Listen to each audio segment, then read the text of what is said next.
આકૃતિમાં દર્શાવ્યા પ્રમાણે વોલ્ટમીટરને પરિપથમાં જોડેલ છે.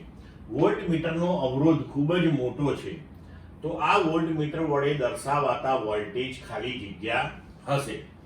તો જો આ વોલ્ટમીટર અહીંયા આગળ 6 ઓહ્મની સમાંતરે ગોઠવેલું છે, તો 6 ઓહ્મમાંથી પસાર થતો વિદ્યુત પ્રવાહ આપણે શોધીએ તો V બરાબર IR પ્રમાણે એના બે છેડા વચ્ચે વિદ્યુત સ્થિતિમાનનો તફાવત જે વોલ્ટમીટર માપશે એ આપણને મળી જશે.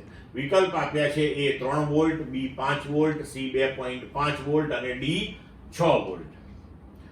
હવે જો પરિપથનો સમતુલ્ય અવરોધ પહેલા આપણે શોધીએ તો આ 8 સમાંતર છે ને એની સાથે આ 6 ઓહ્મ શ્રેણીમાં છે.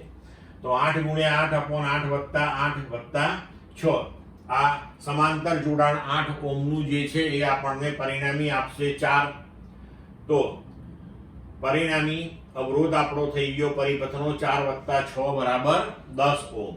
હવે 10 વોલ્ટની બેટરી આપણે લગાવી છે, તો પરિપથમાંથી વહેતો પ્રવાહ I બરાબર V/R ઇફેક્ટિવ બરાબર 10/10 એટલે કે 1 એમ્પિયર પ્રવાહ પસાર થશે. હવે આ 6 ઓહ્મમાંથી જ્યારે 1 એમ્પિયર પ્રવાહ પસાર થશે તો વોલ્ટમીટર વડે દર્શાવાતા વોલ્ટેજ કેટલા થશે? V બરાબર IR એટલે કે 1 × 6 = 6 વોલ્ટ. તો વિકલ્પ પ્રમાણે આપણો જવાબ થશે D.